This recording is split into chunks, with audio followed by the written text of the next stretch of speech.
And we're back to CapCut. Let me show you a selective color adjustment. In this case, we want to make the car orange. We'll select the clip, go to adjustments.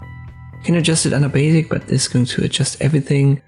In our case, we want to go to HSL and then select the color that's active on the car, something reddish, and then you can adjust that.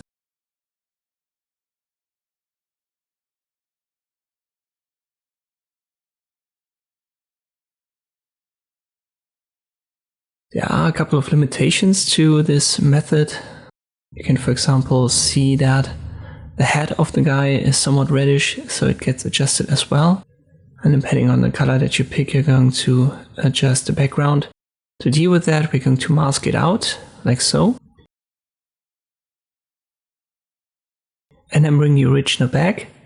Make sure that the original clip without the mask is below the one that's masked, so the masked one is on top.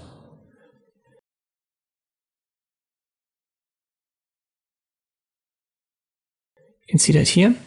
You want to invert it, so click on this icon right here.